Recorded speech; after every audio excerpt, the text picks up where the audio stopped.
Miarabantsika rehetra amin'ny anaran'i Jesoa, ilay tompon'izao rehetra izao. Tian'i Jesoa hanana fiadanana ianao. Na dia eo aza ireo zava tsarotra lalovanao. Izay indray ry havana ny lohatenin'ity vidéo manaraka ity. Misy fotoana eo amin'ny fiainana ohatrany hoe mitambesatra, mitambatra be izany daholo ny olana isan-karazany.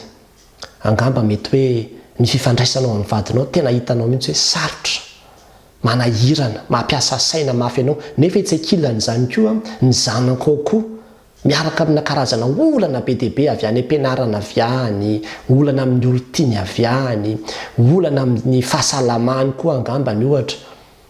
Dia nefany ankoatran'izay ny ara-bola ny any am-piasana dia tsapanao koa hoe tsisy mangirana mihitsy fa dia gidragidra koa ny any am-piasana. Dia mitambatra daholo ilay izy. Eo anivon'ny fianakaviana koa indraindray mety hoe misy fianakaviana tena manana olana aminao mihitsy. Na ny sasany mety hoe manararoatra anao ao anatin'izany karazany zavatra rehetrarehetra avy aminy hoe any am-piangonana.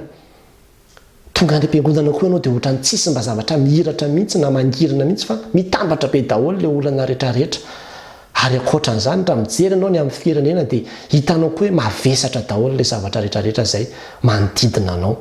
Misy ny olona sasany raha ny tena manokana ohatrany hoe tsy dia misy olana izy fa ny manodidina azy rehetrarehetra dia manavesatra azy daholo amina karazana olana isan-karazany dia tena tsapany mihitsy hoe mavesatra izy.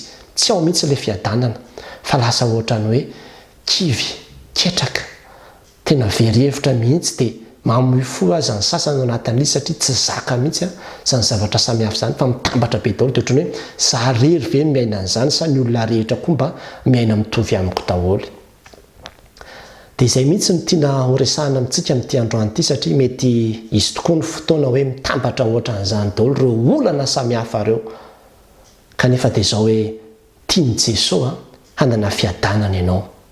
Rehefa jerevantsika ohatra ny bokin'i Jaona, filazantsara araka ny Jaona dia misy 5 no miverina ny teny hoe fiadanana voasoratra ao.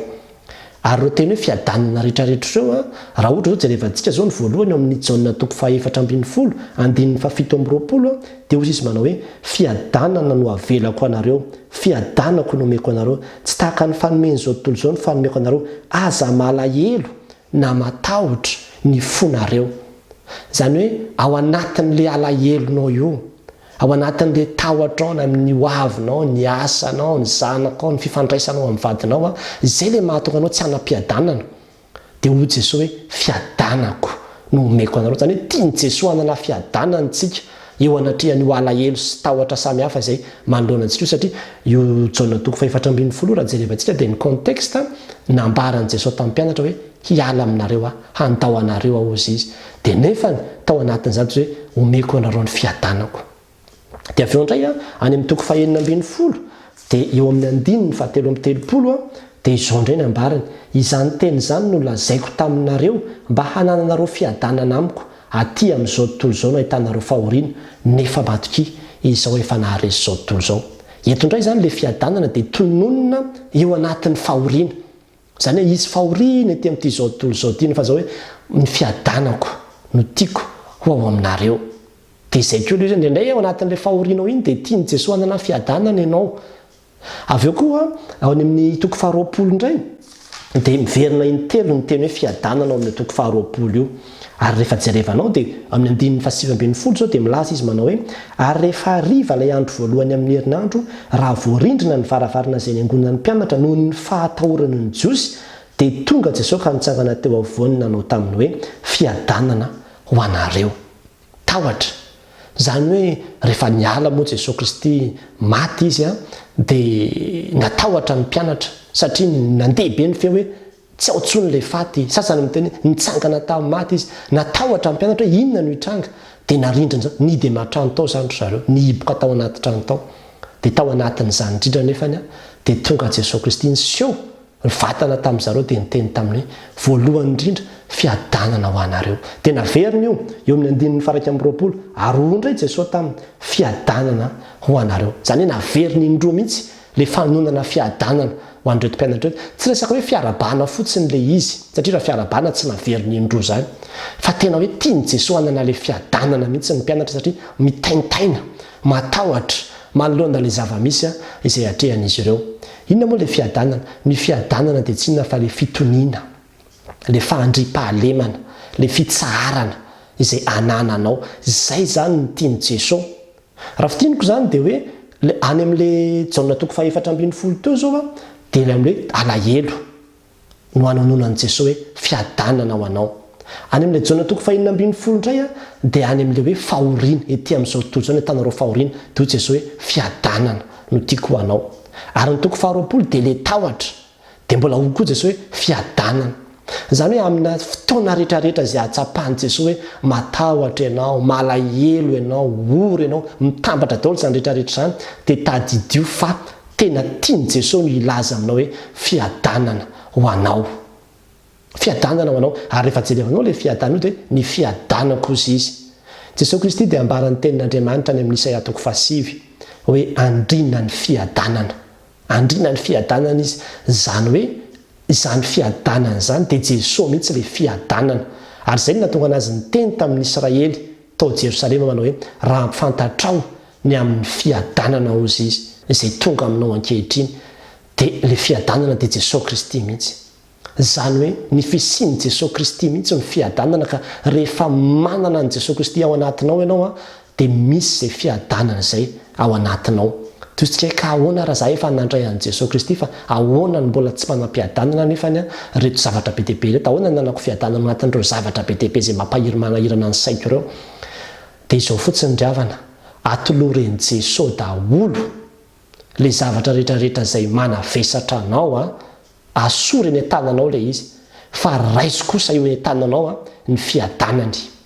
Zany hoe mila manao échange de cadeau mihitsy ianao zany raha izay na zao, satria io no angatahan'i Jesosy osy izy amintsika hoe makanesa ty amiko ianao izay miasa fatratra sy mahavetsatra, izany no anomenareo fitsaharana, izay fitsaharana izay le fiadanana. Ka dikan'izay homeo azy fotsiny le izy dia avela. Ny tsika manko indraindray manolotra an'le izy amin'i Jesosy Kristy fa mbola miasa saina amin'le izy ihany tsika. Atolotritsika amin'i Jesosy le olana fa mbola ohatrany hoe matahotra foana ihany tsika, na dia efa eny am-pelatanan'i Jesosy ary le raharaha. Tonoany aminy fotsiny hoe Jesosy reto avy ny zavatra izay manavesatra, reto avy le zavatra izay tena mampahory andro any, tena ho ahalako aty amiko reto, ho atsipoko aty amiko reto, fa tena ho atolotra anao tsotro zao fotsiny. Reto avy dia tonony aminy daholo izy. Rehefa vitsy eto zany hoe efa mandry vony vata fa efa ianao zany miandraikitra an'ireo, fa raisiko kosa ny fiadananao. Dia ho hitanao fa anana fitsaharana ianao, ary ho fitsaharana io no ery ahafahantsika manohitra ny fahoriana rehetrarehetra izay menjady amintsika. Na alahelo io, mety mandao anao kamba ny olo tianao, na mety nisy olona akaiky ny fonao nandao anao, dia lasa ohatrany hoe tsy manana fifaliana ntsony ianao. Tiany Jesosy anana ny fiadanana ianao. Ary matotongo izao afatra izao dia mbola Jesosy miteny aminao hoe tiako anana ny fiadanako ianao. Raiso ny fiadanany, raiso ny fiadanany dia avitsory daholo izay zavatra manavesatra anao, dia teneno mihitsy hoe Jesosy raisiko ny fiadananao, iainako ny fiadananao, manaiky ny fiadananao. Dia ho hitanao fa omenan'le fitsaranao, ary izay fiadanam-po izay mihitsy no mampiavaka ny kristianina amin'izao tontolo izao, raha samy miatrika ady, satria ny an'izao tontolo izao ny mba hahafahany miatrika ny ady io dia ny an'ny sasany moa lasa izy mandeha misotro, lasa izy mandeha miloka, lasa izy mandeha mirevy, manao an'ity zavatra rehetra mba hahafahany manala le sorisory sy le zavatra samihafa ao anatiny, satria izay le antsoina hoe manala azy. Fa ny antsika kristianina kosa ao amin'i Jesosy Kristy no analana azy rehetrarehetra, ary ao amin'i Jesosy Kristy koa no andraisana ny soloan'izany dia ny fiadanana. Tiany Jesosy anana ny fiadanana ianao, ary rehefa tononony izany fiadanana izany, ozy izy tamin'ny mpianatra hoe izay toerana idiranao dia tonony fotsiny ny fiadanana. Dia rehefa mizanaky ny fiadanana ianao, zanak'Andriamanitra ianao, dia raisiny zareo, voarayany izany fiadanana izany. Ka rehefa tononona aminao ankehitriny hoe raiso ny fiadanan'i Kristy, fiadanan'i Jesosy aminao, dia tena raiso ry havana, fa tena omeny Jesosy anao izay fitsaharana izay, vokatry ny fisian'ilay fiadanana dia Jesosy Kristy ao anatintsika. Tsy misy fiadanana mihitsy raha tsy ao amin'i Jesosy Kristy, fa ny an'izao tontolo izao fiadanana izay conditionné.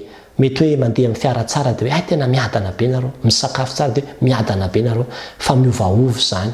Fa misy ny olona mandeha amin'ny fiara tsara, misakafo tsara, fa tsisy olona tiana azy ohatra dia efa mahatsiaro hoe tsy miadana foana ihany izy.